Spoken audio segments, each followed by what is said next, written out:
Okay, so good morning. Now, in the last class, we were doing the post-optimal analysis or sensitivity analysis, right? And we have seen how to compute the range of feasibility for the RHS, right? So essentially, when you change the availability of the resources in the right hand side, so it changes the small b. So therefore, the values of the basic variables which are determined by capital B inverse small b will change. Now, in order to have the feasibility range, we want the same base to remain optimal. Right? So, when it will remain optimal? When it is greater than equal to 0. So, when you put this condition, you will get the range on each of the resources availabilities. Right? So, now next is addition of a new constant.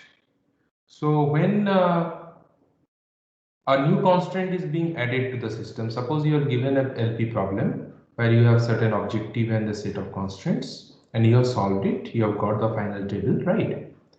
Then suppose I want to add a new constraint to it and recompute the optimal solution. Then what is the approach? So I told you to go through the slides and explain it to me because everything is now is written in the slide. So I just want to understand that whether you can explain the process on your own. So who can explain this? Addition of a new constraint. Sir? Yes. Yes. So, okay. So if No, if just we are yeah. So I think we need to give others also opportunities. Huh? So okay, okay. anybody else who wants to explain?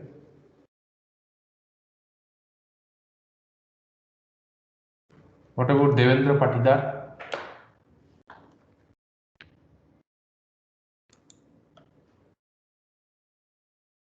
Devendra? No.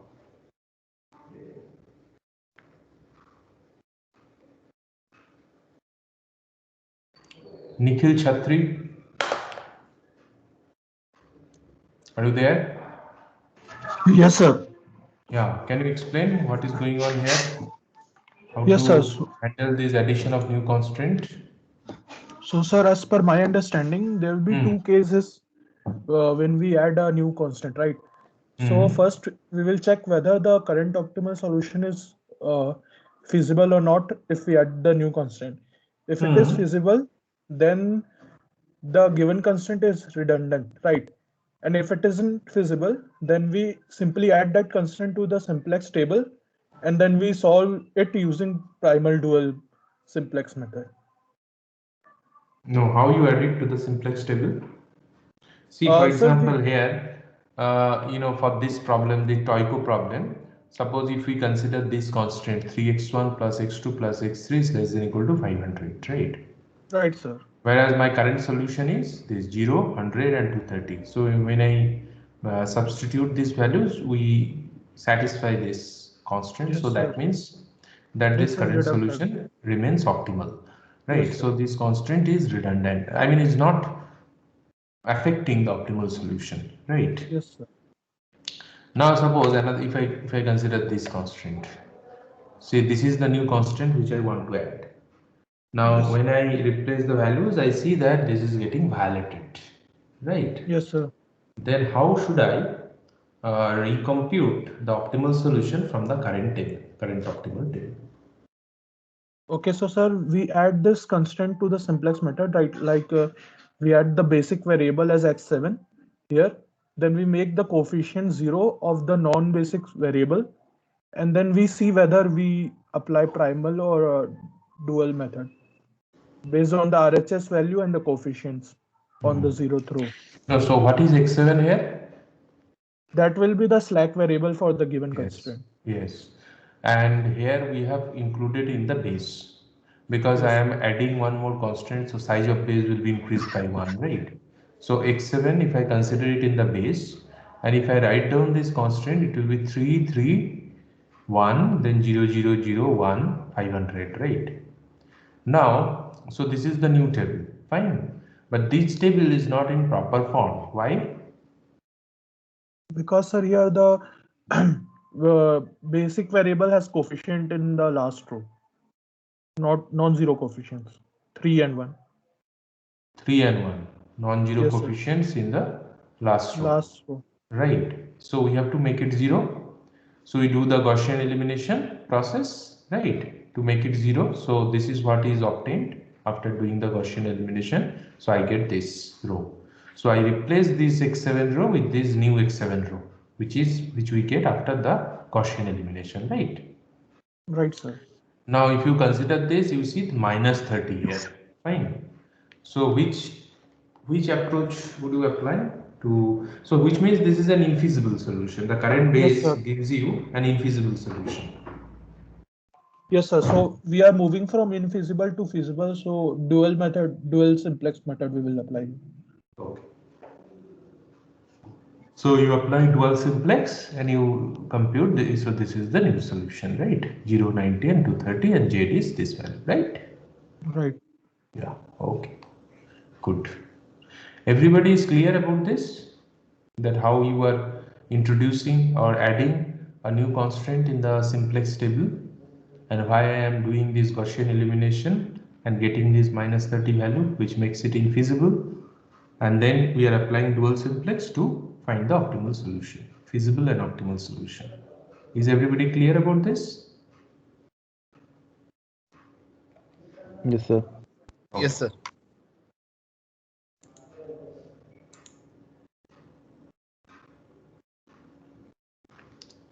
So in the last class, yesterday's class, we have discussed how to compute the range of feasibility. And now we have also seen how to handle a new constraint. Now another important thing is the range of optimality, right? So how to compute range of optimality numerically? Graphically we have seen, right? Graphically, in two-dimensional problem, we have seen that the intersecting constants, they give you the slope of the intersecting constants give you the range of optimality. That means that range where if you tilt the objective function towards left or towards right, you should get the same corner point as your optimal solution, right? Now for higher dimensional problems, we have to devise a numerical approach, a numerical method, right? So here, suppose, so what was the original objective function? If you see, what was the original objective function? 3x1 plus 2x2 plus 5x3. So 3 to 5, right? Now I have changed this to 2, 3, 4. Okay, so objective, these coefficients have been changed 2, 3, 4. So now, can you tell me whether I mean how to decide whether we have the same optimal solution or it has changed, and if it has changed, then what is the new optimal solution? How to check that? So we compute the coefficients of the variables in the top row of the final table, that is the coefficients in Z, which is given by CB B inverse A minus C and CB B inverse, and we check if they are negative or positive. If they are if they become negative, then we have to re-optimize. Right. So essentially,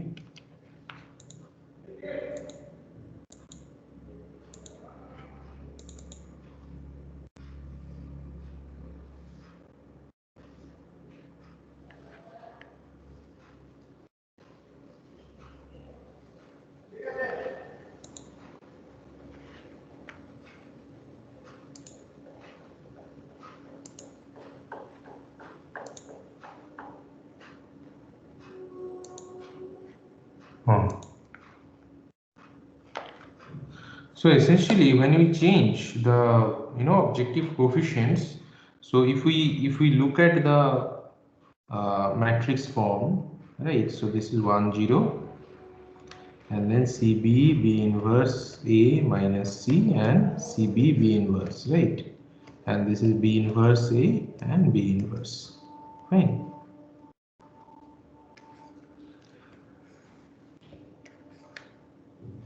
And then this is Z, X and XS equal to CB B inverse B and B inverse B. So now what is being changed here? Basically C, right? So C and C is being changed, right? And CB is a subset of C, right? I mean, not necessarily the subset. Actually, CB may have some elements of C, isn't it? So essentially, when I change small c, then this small c is getting affected and CB is changing, right? May change, okay, if it is in the base. So in this case, what is in the base?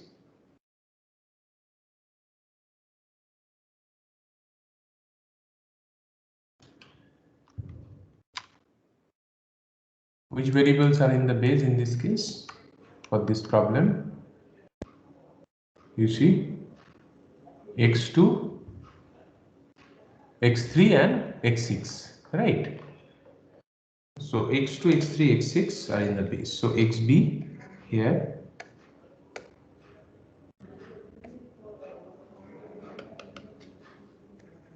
xb is x2, x3 and x6. So I see because x2 and x3 are there. So and if I change small c, so that means xb is getting, I mean the cb gets affected, right? So what is the corresponding cb? CB is 340, fine. Now this is the new CB, and when I look at this matrix form, I see that only this top row, that is the Z row, is having CB and C, small c, right? So the objective value is likely to change, and this objective row. Remaining table will remain unaffected, fine. So we have to now simply check with this changed value of C and CB whether this objective row remains optimal or not, right? That means all the signs are positive or not. Now we know that for the basic variables, what will be their coefficients in the objective row for the basic variables? x2, x3 and x6, what will be their coefficients in the objective row? 0. 0, right? So we need to only check for the non-basic variables, which are for x1 and x4 and x5, right? Now how to compute their coefficients? So for x1, I know original variables will be given by this CB inverse A minus C, right? So the first element of this expression will give you the coefficient of x1. Similarly for x4, x5, because they are slacks, so they will be given by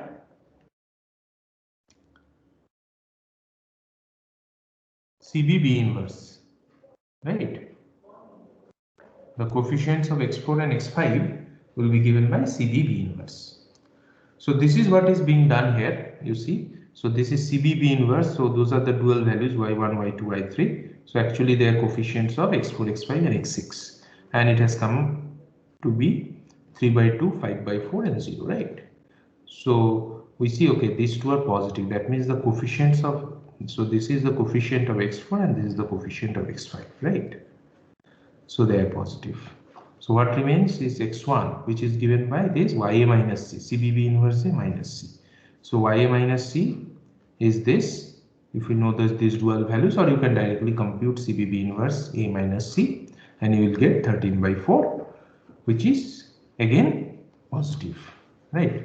So even if you change this objective function, you are getting all coefficients positive in the objective row, which means that the current base is optimal. Right? But your objective value will change. The corner point remains the same, but your objective value will change. What will be the new objective value? This will be given by CBB inverse B, right? So what is being computed here is 1220. So the objective value is changing, but the corner point remains the same. Is it clear? So now we are interested to know the range. I mean, if given a value, we can test whether the current base is optimal or not. But suppose sometimes we want a range of optimality. That means suppose for a particular coefficient, we want to know the range. So then what would be the method?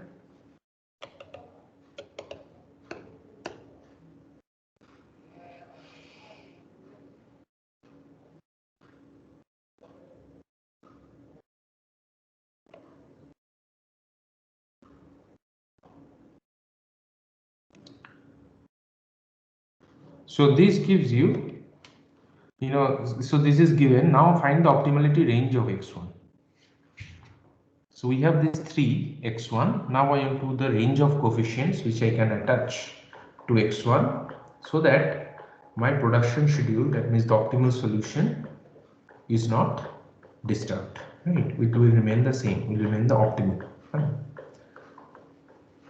So essentially, you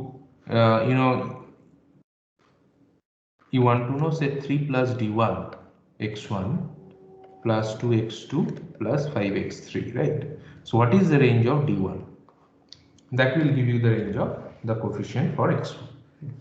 So in a similar manner, you can proceed and you will get some relationship, numerical relationship for d1 from the conditions, right? So what condition will you put for this?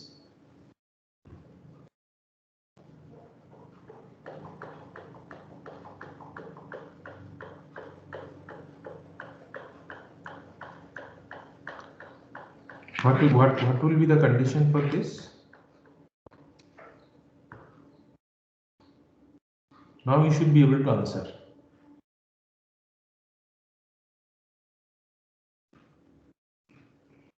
So I change the coefficient of x1 by putting a d1 there, right? Other coefficients are all the same. So then, in order to ensure optimality with the current base, with the current corner point, what should be the condition? Objective row must be positive, greater than equal to 0, right? Now, you see,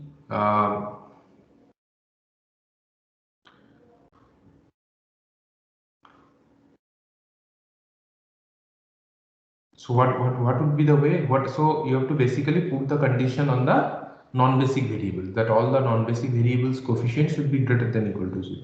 So what are the non-basic variables here? Just now we have discussed. What are the non-basic variables? Anybody?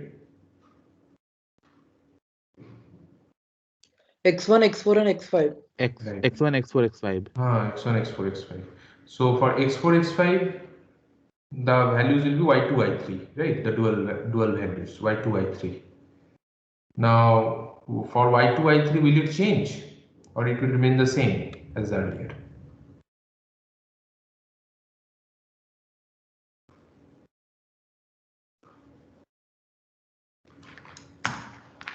Base is currently the xb is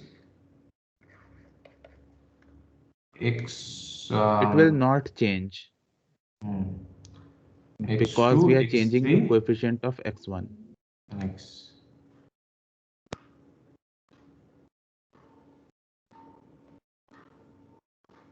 What was the base? Just 1 minute.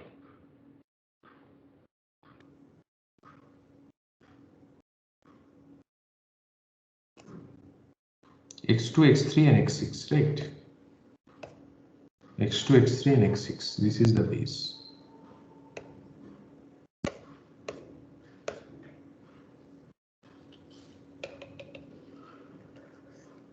Now tell me. So I see the coefficient of X2 has not changed, X3 has not changed, X6 also has not changed. I have just changed the coefficient of X1, which is not appearing in the base, which means the CB is not changing, right? CB is not changing, but small c is changing. So the dual values will remain the same. Y1, Y2, Y3 will remain the same. CBB inverse will remain the same, right? What will change? The surplus variable. That means the CBB inverse A minus C. That is the coefficients of X1 and X2 and X3 may change, right? Now because I know X2 and X3 are in the base, so their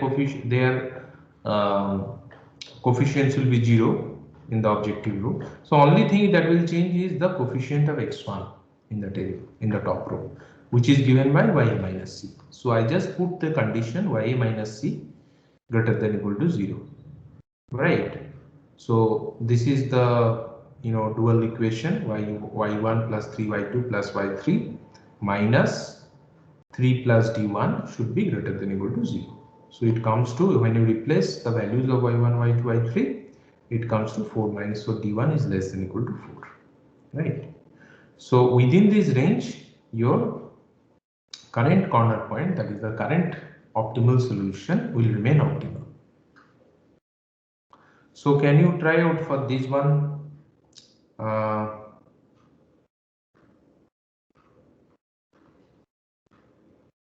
For x2, for the coefficient of x2, can you try out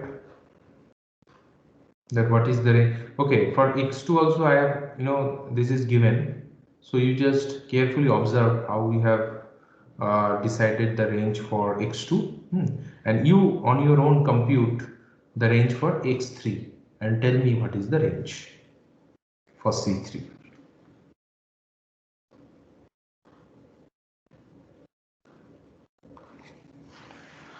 So for C1 and for C2, you can see in the slide like how their ranges are computed. If you have any question, you can ask if you are not clear about these steps or the logic.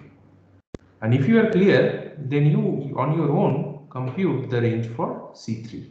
That is the coefficient of X3, range of optimality.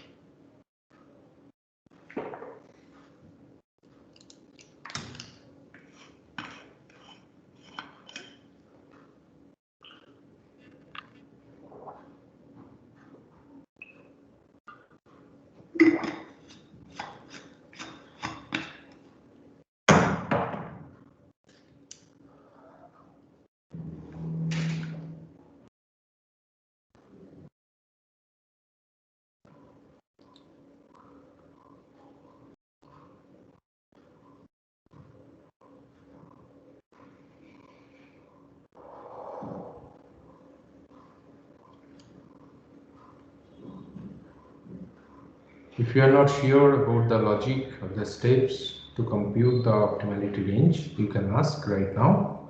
Otherwise, you tell me what is the range for C3. That is the coefficient of X3.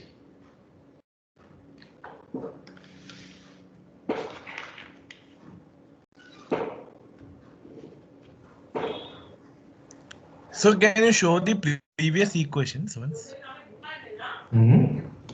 Equations, previous equation. Equations. Yeah.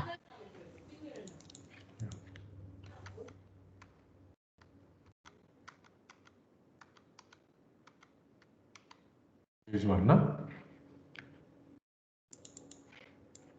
This one you want? Yes, sir. Yeah.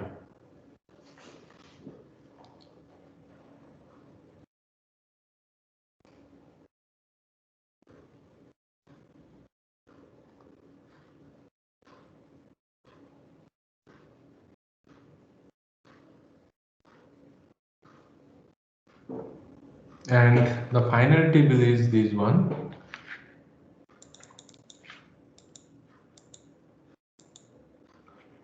This one is the final table, this top corner. So this one is the final table. You can note it down.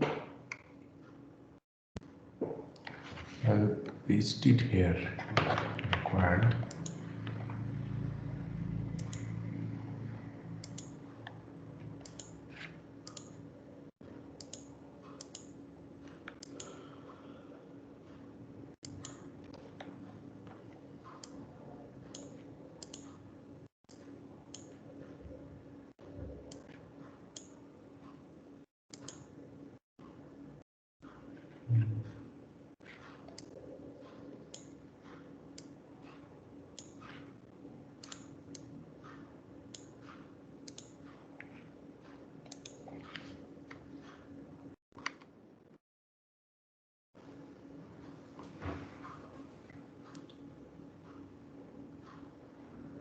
If you have downloaded your slide, this slide from the MS Teams, you can refer to that also.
So that D3 will be less than equal to 0 actually.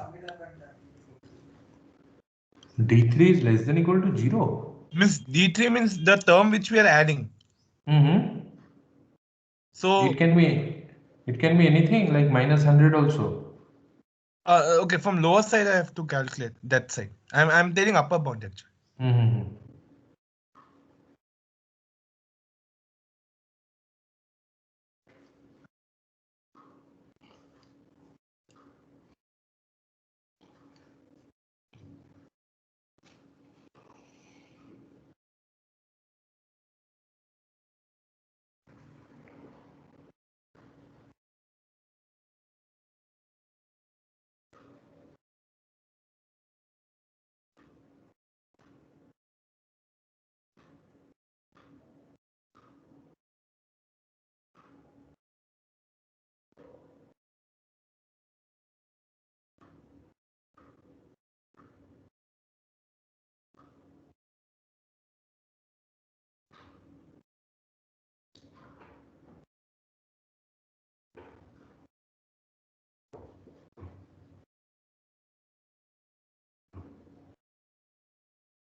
Sir, once can you show the final table?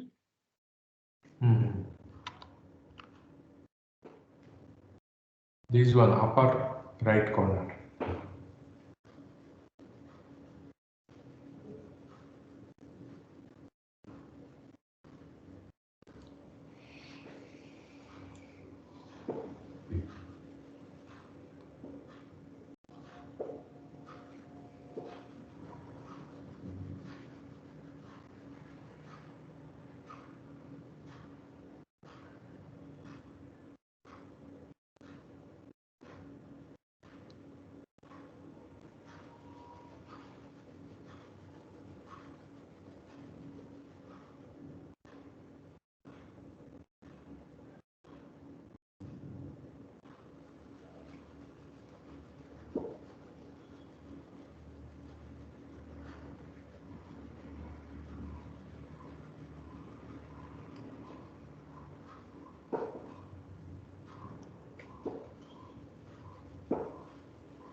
Yes. Anybody?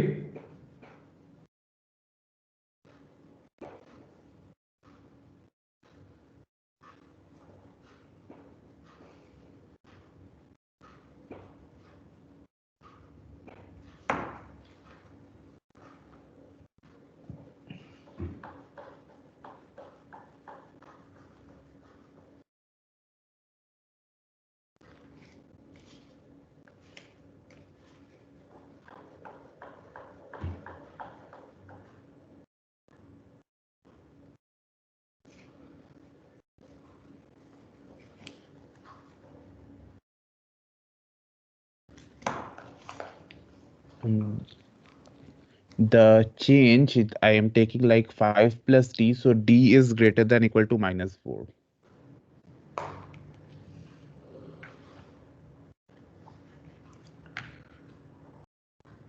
D. So what is the range of D1? The D3?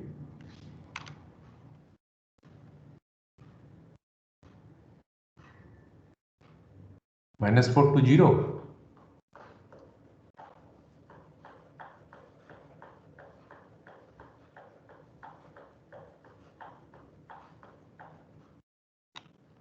Is it so difficult to compute? And no, it actually does not have a upper bound. It doesn't have the upper bound. Yes. So how you have proceeded? Can you explain? So in this case, so 5 plus D3, right, into X3. So right now we have 3x1 plus 2x2 plus 5 plus D3 X3. Fine. So now I see the CB will be affected, right? Now, fine. Now, Yes, so we first compute CBB inverse. XB is X2, X3 and X6, right? So their coefficients will be 0 anyways. We don't have to compute for them. So we have to only compute for X1. So what is the computation for X1 and then X4 and X5, right? So X1 will be given by, as usual, YA minus C.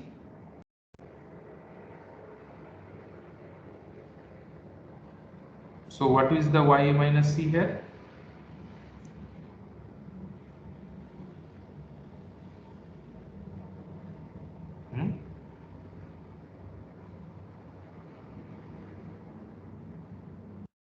First, we need to compute like Y, that is CBB inverse, right? So what will be the values of Y? CBB inverse. So for example, this X4 and X5. So what is their value, X4 and X5? Have you computed? Yes, the coefficients, that is CBB inverse, is coming out to be 1, first component. Sorry, can you repeat for X4? It is 1. So X4 will be, so basically this will be given by Y1, right? So Y1 you are saying 1.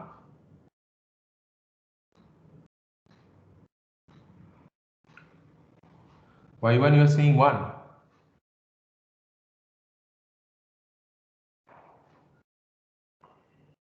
You calculate simply, na? CB, what is CB? What is the coefficient of X2? 2. X3, 5 plus D3. D3. And then 0. X6 is 0. This is CB. And B inverse you know from the final table, right? Yes. So yes, when you multiply these two, what you are getting will be the Y1, Y2 and Y3 values, right? Yes. So what you are getting there? What is Y1? Yeah. 1. 1 only. Okay. And Y2? Minus half. Minus plus, half. Plus? Plus 5 plus D by 2. 5 plus D whole divided by 2. This one. Yes. Okay. And y3 will be 0, right? Yes. Sorry. Yeah, But y3 will be y3 0. will be 0. Hmm? Yes. Are you getting 0? Yeah. Yes. Okay. So this is 1, so this is already greater than equal to 0. So this should be greater than equal to 0, right? And now what about x1? x1 is y1 plus 3y2 plus y3 minus 3. So now you replace the value of y1 and y2 in this equation, right? And make it greater than equal to 0. So from these also you will get another condition, right? And what is that condition? When you are replacing the values That of y1, y2, y3? that is Yes. d greater than equal to minus 14 by 3. D greater than D3 equal to minus 14 by 3. minus 14 by 3. Yes. And from this what you are getting? D greater than equal to minus 4. Greater than equal to minus 4.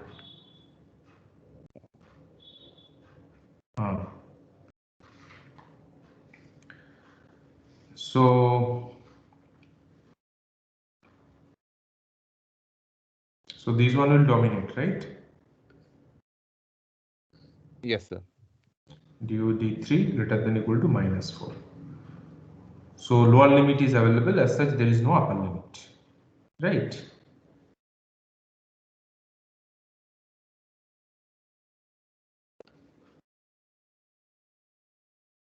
Okay. Yes, sir. Yeah. So this is how to get the objective, the range of optimality for objective. Others please verify. They see this calculation may not be correct. So others please verify. Are you getting the same? What about the other students? Have you understood the approach?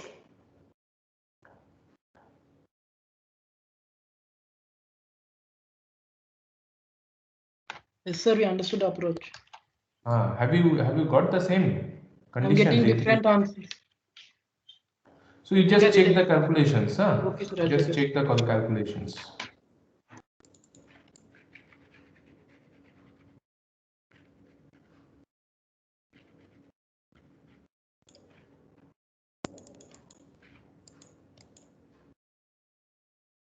Okay, now the last one is the addition of a new activity. So far what we have seen range of feasibility, range of optimality, and addition of a new constraint. Now sometimes a new variable can also get added to the system. So suppose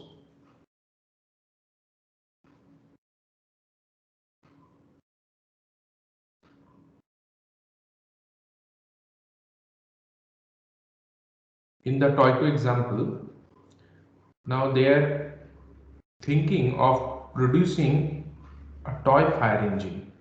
So they want to replace this toy train by a toy fire engine, for which they have associated a profit $4, and operation 1 will take 1 minute, 2 will take 1 minute, and operation 3 will take 2 minutes, right?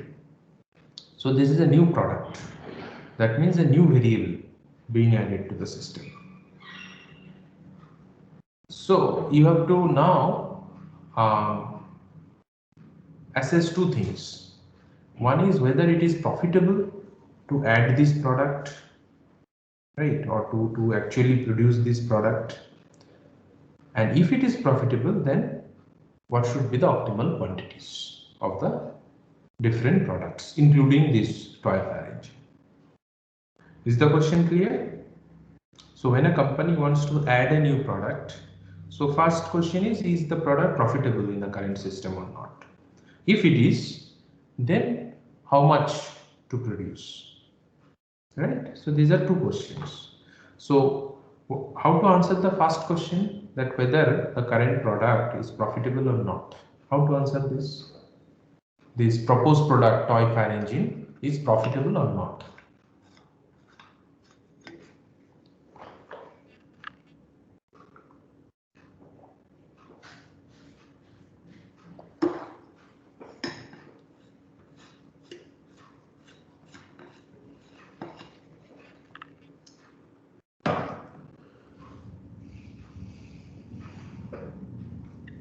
We have to find the imputed cost of making it, sir. Imputed cost. So that is given by the corresponding dual constraint, right? And what will be its corresponding dual constraint? It will be 1y1 plus 1y2 plus 2y3, right? So this will be the left hand side, and the right hand side is 4. That is the objective coefficient in the primal problem, which is 4, right? So this expression y1 plus y2 plus 2y3 minus 4, which is equal to minus 1 if you replace the values of y1, y2, y3, 1, 2, 0 in this case, right? And you get minus 1, which means that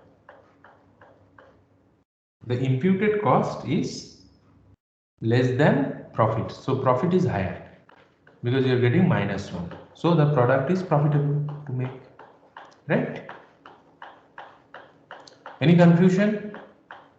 So this is coming from the interpretation of the dual constraint, imputed cost versus profit associated with that product. So it is coming on minus 1, which means profit is higher, so it is profitable. Now the next question is, then how much to produce? How to answer that?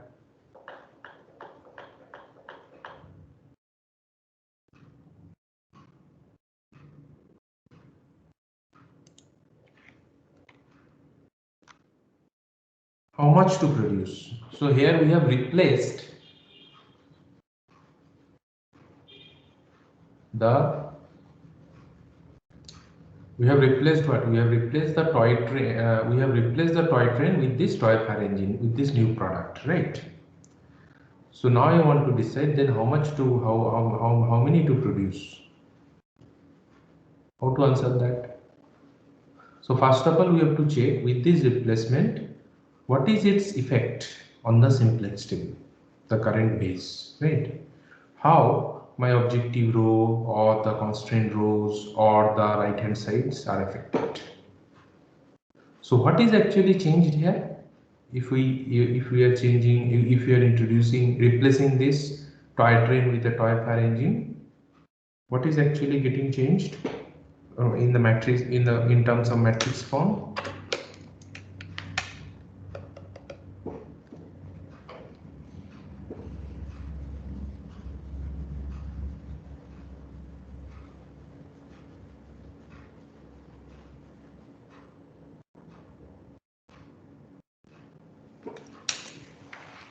Yes, tell me.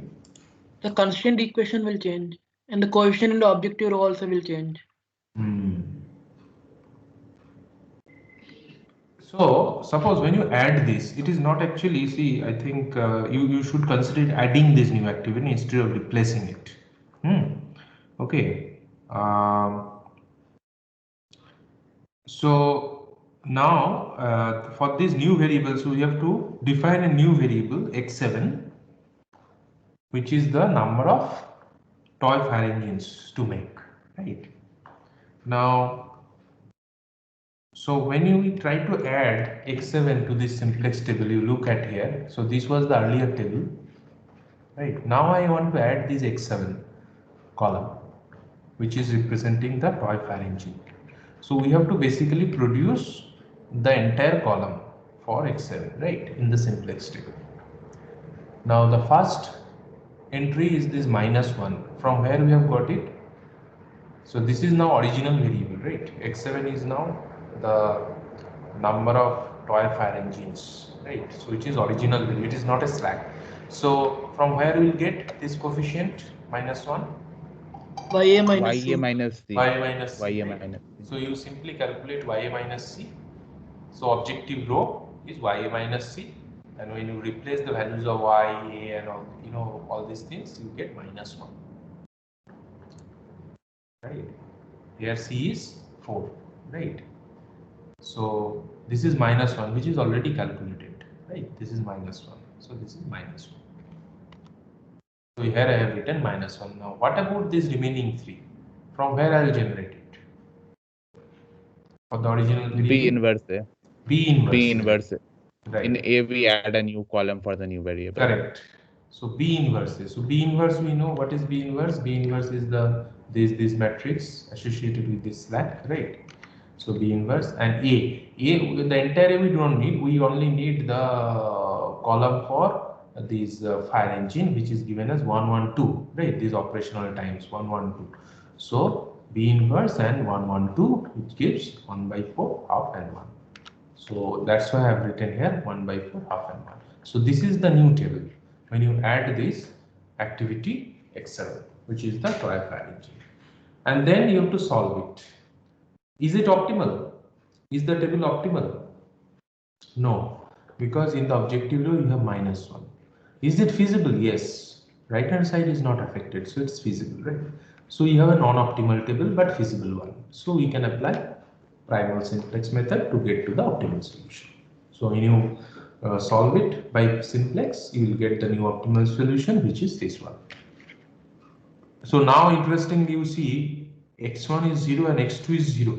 So which means now the toy trucks are also not profitable anymore when you add this product, right? So you only keep producing x3 and x7, which is the toy cars and toy fire engines, and your profit is increased to 1465, right? Is it clear? So when you add a new activity, then you want to add it to the simplex table, and when you add it to the simplex table, you want to generate that corresponding column. So you just see what is the corresponding column from the matrix form, and you generate those values accordingly. It's very simple, right?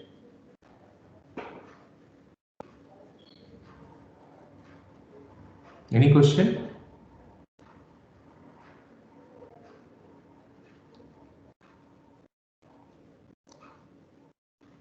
Any question is there? So suppose if I want to now I have given you this case of adding a constant and adding a variable, right? Now suppose as an assignment, if I give you for tomorrow, that you try out for this, for this problem, right? Addition of a new constant. Suppose you want to delete a new constant. Suppose that constant is not there anymore. Then how to handle that? Similarly, when you want to remove some product, see this x1, right? Suppose this x1 variable you want to remove, then how to handle that? You think about it and try it out on your own. So if you have understood addition of the variables properly, you will be able to do it on your own. That removing variables or removing a constant, and how the table changes and how to recompute the optimal solution, right? So these you do as an assignment today, and tomorrow you tell me what is the solution. Okay. So for the removal of variable, you can consider removing x3. Because x3 anyway is profitable in all cases. So I want to say remove x3. Then what is the new solution? How to recompute it? Similarly, the third constraint, if I want to remove for the operation 3, suppose there is no constraint, infinite amount of time is allotted to this operation 3, right? So I have only two constraints, operation 1 and operation 2. That's it. Then how you recompute the solution? You should be able to do on your own. Okay. We'll discuss. You tell me the solution tomorrow, huh? For this removing constant and removing variables.